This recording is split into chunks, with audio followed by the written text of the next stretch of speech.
Hey guys, Laser here with our second day recap of EU4 campaign.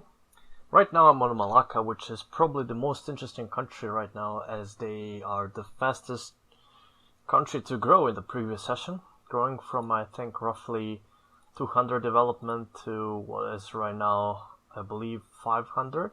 You can check in the ledger, I guess.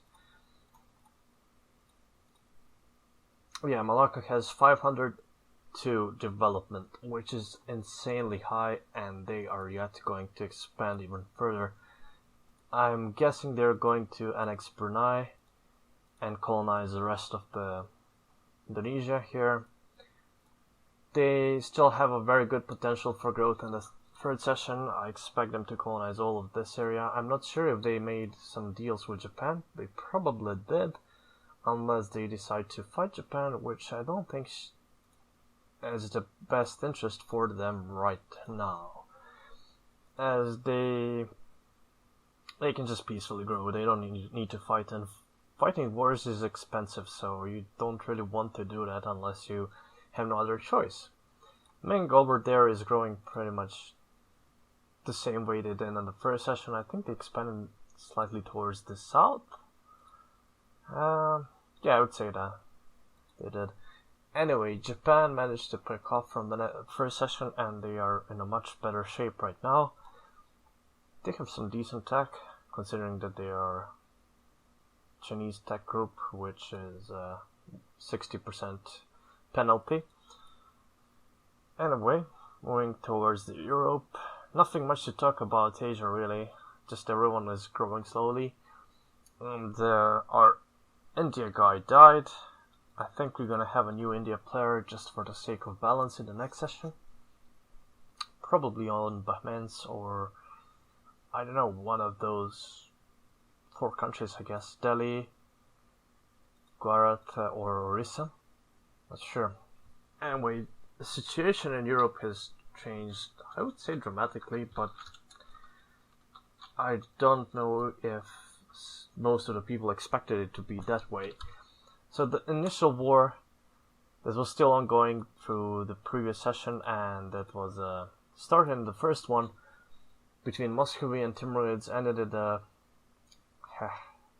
I guess we can call it Muscovian victory, because they did really win the war, but it was so costly for them that the second war between Timurids and Muscovy just got destroyed. Now, that also left a scar on Timurids, because they have tons of loans, and right now to repay all the loans they would need 4,300 gold, which is an insane amount, and I don't know if they will manage to stabilize their country. As you can see, they have a lot of rebels over there. They're in one more war. They should be able to win this, but it's gonna cost them, and they still need to just keep growing. Already they are falling behind in development. As you can see, 900 development over here, 600 Ottomans, 500 Malacca, 450 France. But these are Ottomans without their vassals, which bring them roughly to 700 development. So Ottomans are already catching up in development towards Timurids. So they are a huge threat to them, and I think Timurids will have to do something about Ottomans in the next session, unless they just decide to go into India and try to expand over there, but then they are just going to slowly decline technologically, and it's not the best deal for them. They have some interesting border over there between Mamluk lands and Arabian Peninsula. I wonder if they have some deals. There will be some secret diplomacy going between the sessions, and I'm not really part of that. I don't really care that much about Timurids right now. But yeah, it'll be interesting to see if Ottomans decide to fight Timurids right now, because if they do decide, this would probably be the best time to go against them. Anyway, moving to Europe. Last time I didn't show colonization because it was still just beginning of it, but right now, as you can see, Portugal got a pretty decent chunk of Brazil right now, and the coast is almost entirely theirs. Spain seems to be colonizing Caribbean, according to their deals with England. England is already there, and they are going to move slowly into further colonies here. So colonization, really nothing unexpected, and pretty much going steadily for everyone. I'm not sure if England should be colonizing a bit more, but they had some domestic issues. They finally annexed vassalized entire Scotland. They're one province from completely conquering Ireland, and this is their vassal, so they have their entire United Kingdom under their foot. Over here we have Sweden as a player right now, and they're already doing a much better job than AI did. Right now in the war with Muscovy, I'm not sure how that war is going to develop in the next session, because we might have a Muscovy player back, since the original player didn't play the last session, and we had a sub, and then the half session was AI controlled. Not that the player would do much better than AI after they lost the war with Timurids, but still, it's always better to have a player than AI. Over here, Poland is slowly stabilizing their country. They still don't have the personal union or Lithuania, and Lithuania is quite strong right now. It won't be too easy to defeat Poland. To defeat Lithuania as Poland, especially now that Lithuania has this alliance with Sweden, and Poland will probably seek alliances with Muscovy to try to prevent Sweden from just growing like crazy into the Eastern Europe and then slowly moving towards the West if they decide to do that. France, I believe, lost another coalition war, and they had to concede 2 or 3 provinces, I think 3 provinces to Burgundy, which is kind of terrible for them, but then they continued expanding over there into the south, and they got some Savoyan land. They also vassalized Savoy. Right now they're allied to Milan, which is a very powerful ally. As you can see, Milan has a lot of land in Italy, so that'll be interesting. Portugal, I'm still surprised that Portugal hasn't been building any forts over there. The only fort they have right now is in their capital, and I really wouldn't feel that safe, but I guess they're completely trusting Castile right now. And, I don't know, I don't know about that. I don't really agree with that way, but that's okay. They went for exploration and expansion, so they will be colonizing like crazy. Basically right now the only thing they need is money, and I guess that's the reason why they're building more trade ships. Castile got their personal union with Aragon, and not only that, but they also got a personal union with Naples, which makes them super strong. They right now control Provence, which is a big trade node in Genoa. I don't know if they made any deals with France, but I imagine that France really wants this.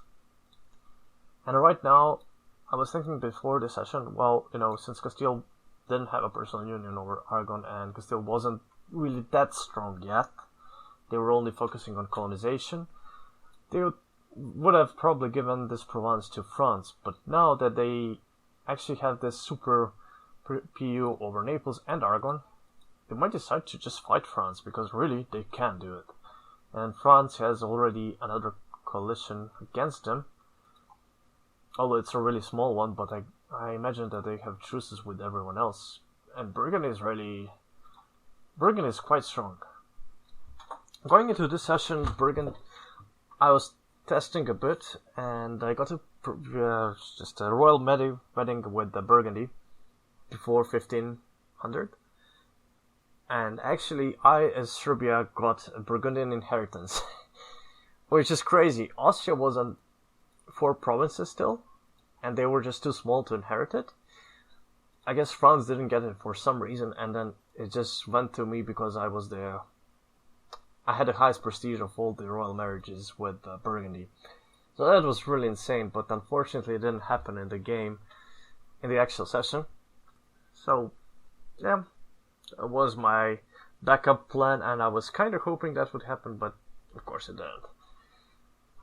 So that's kind of unfortunate, but not a big deal. I mean, it is a big deal. It would have been a big deal if that actually happened, but there was a really small chance for that to fire. Anyway, right now our situation, and although it seems like we're doing okay, I was really pissed with some of my allies and actually wasn't that happy with the way that session ended. The thing is, we were in that war with the Ottoman Empire, in which I had Venice and Austria on my side.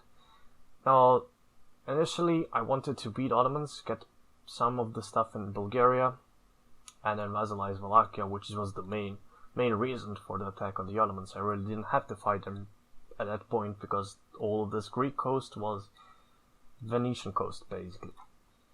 Now, the thing is, there was huge issue between Venice and Austria because they both wanted to kill each other. And I was trying to convince them, look guys, this is not the time when you should be fighting each other. You should be just, there is so much time and so much land to just expand into before killing each other. You really don't have to, like, you can make deals. Venice can go into Italy, Austria can move into, they still had to regain their Styrian course and they could just continue growing into HRE over there. They had a lot of land to take from Bohemia. I think the Bohemian gold mine probably went to, they went to Saxony, but that was later on. Anyway, they really could have made a deal, especially with Hungary being in personal union with Austria.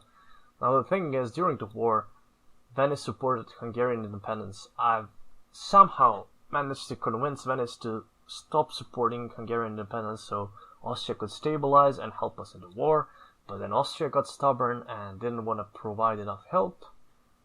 So we basically ended up losing a war with Ottomans. Now, I've been talking to Ottomans before the session exactly because I was expecting some kind of bullshit like this to happen between my allies, Venice and Austria, and also I was expecting Venice to try to backstab me at some point, which is why I also talked to France, and France was willing to help me kill Venice.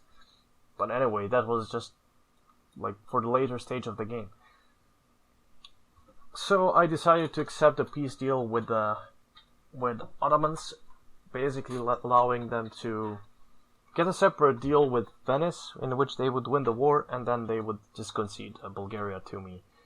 I think I got 3 territories free. Vidin, Tarnovo and Plovdiv. I leave them Burgas and Silistria so they can re-annex that and then they can buff Constantinople and move the capital there, which would help them. I mean, that would boost Constantinople like crazy. Now, I don't like this because if I had some more trade power in Constantinople and if Ottomans didn't control it, I could have got a lot more money from that because our trade really sucks right now. I think we're only gaining, 1.6 from trade. That's really low. And basically our income right now comes from taxation, which is 5, and then gold 2.5, which I'm too scared to boost. I think I already increased development once. Not only because of the changes in the patch, but also just inflation will be killing me. I think I have used reduce inflation option 3 times during the previous session because of the extra admin points that we had. In any case, the one good thing from the previous session is that we managed to westernize for basically free. I've managed to make a deal with Ottomans. They are allied to me right now. This is changing because it's an AI, but you could just ignore that. Which meant I wouldn't have any enemies for some time, and that allowed me to westernize, which is a good deal, I guess, because in the long run we'll benefit from that. Right now we have Wallachia as our vassal, and I'm thinking about vassalizing Bosnia, but I might just let him live for a bit longer. If we just offer them diplomatic and vassalization right now, they wouldn't accept. But I think if we just continue growing, they will eventually realize that we're just much stronger than them, and then they would accept it. I think you have to be 7 times more developed than them for them to accept it, which I think we are kind of close to. I made deals with Ottomans. I will be getting Epirus, Sachia, and Morea, and they should probably get those two. Not sure about the others. I think it will be basically a race who gets it first. Now we don't have a truce with Venice. Venice got attacked by Ottomans and Austria later on.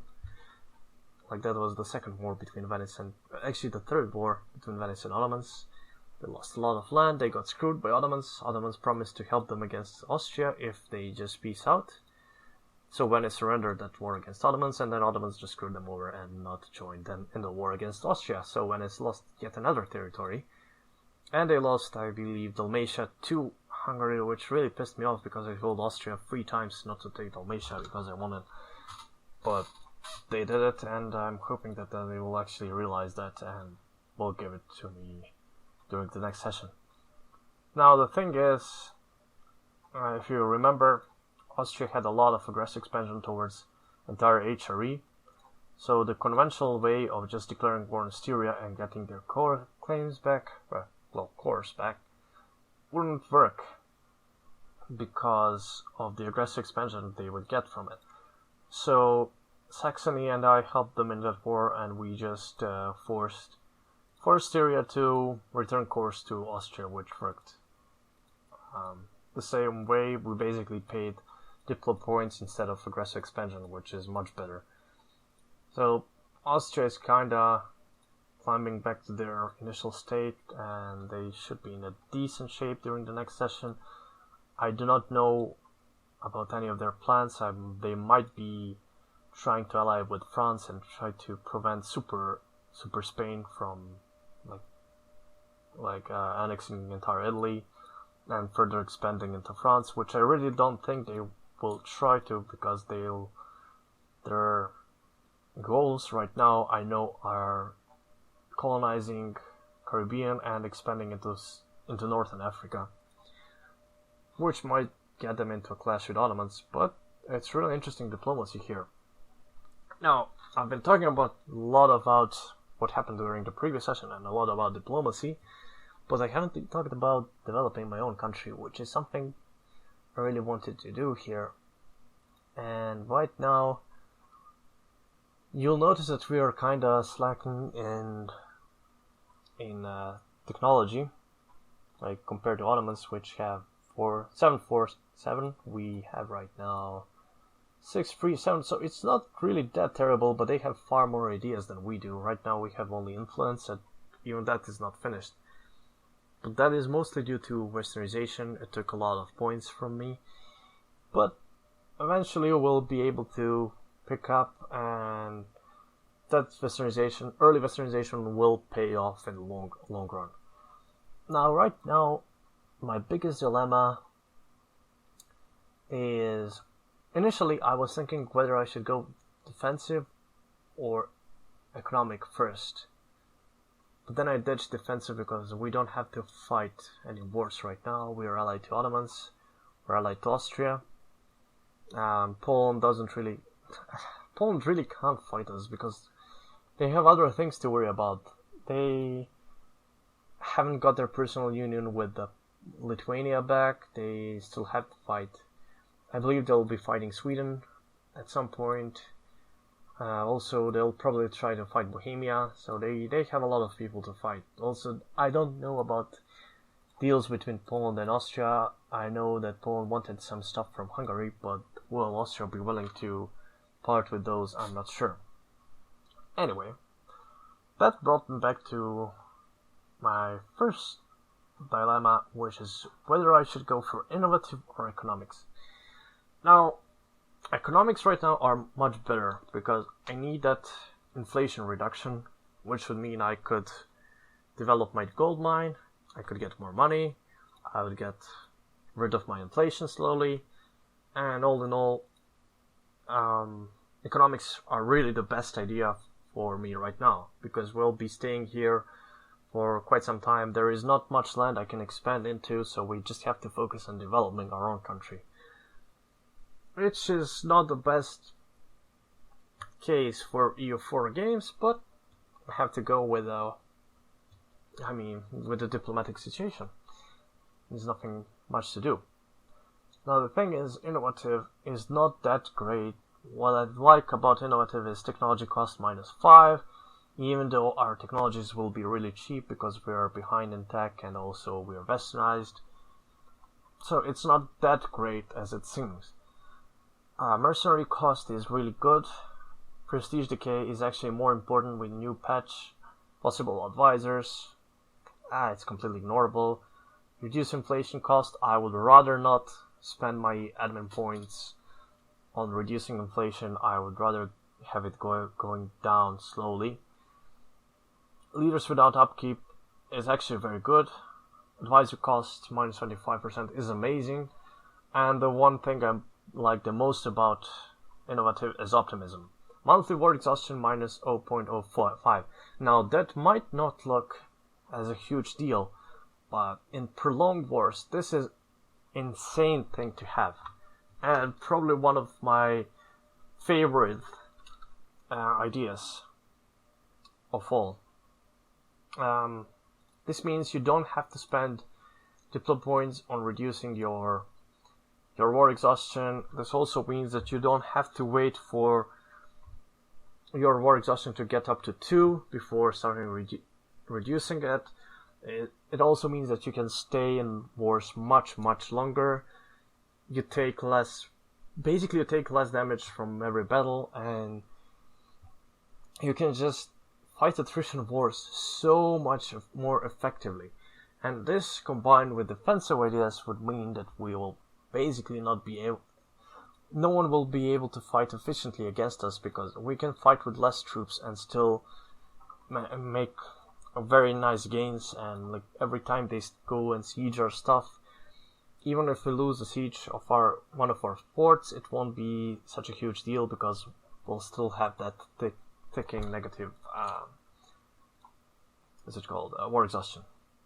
So that would be amazing. One more thing that would be insanely good if we went for innovative ideas is that we can combine it with quality ideas, which would then give us a policy for I believe it's 20%. Let me check. Okay, quality. Okay, it's on the bottom. Modern firearm techniques. Infantry combat ability plus 20%. That's insane. Also, you have to have in mind that I believe we have that from one of our, the finishing Serbian idea.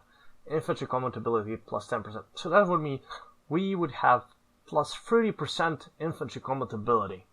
Plus quality, which I think is 10% more. Yeah, so that's 40% infantry combat ability. Our infantry would be insane.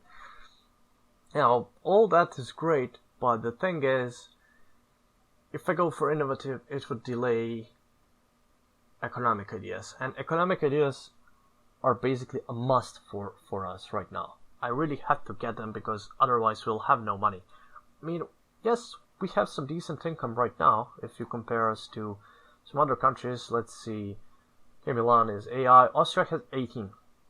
Venice has 13, and we have 12.3. That'll go up to roughly 14 once we get all the trade ships out, which would mean we'll have some probably equal income with Sweden, but I want to be able to get into top 10 when it comes to income, and without economics that's basically impossible.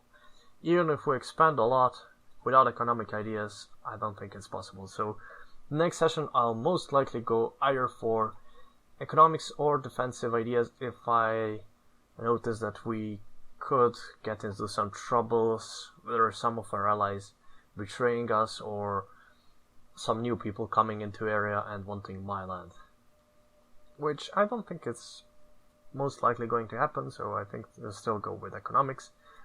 But just there is that slight fear of unexpected war on our borders, so there is that. Very interesting upcoming session.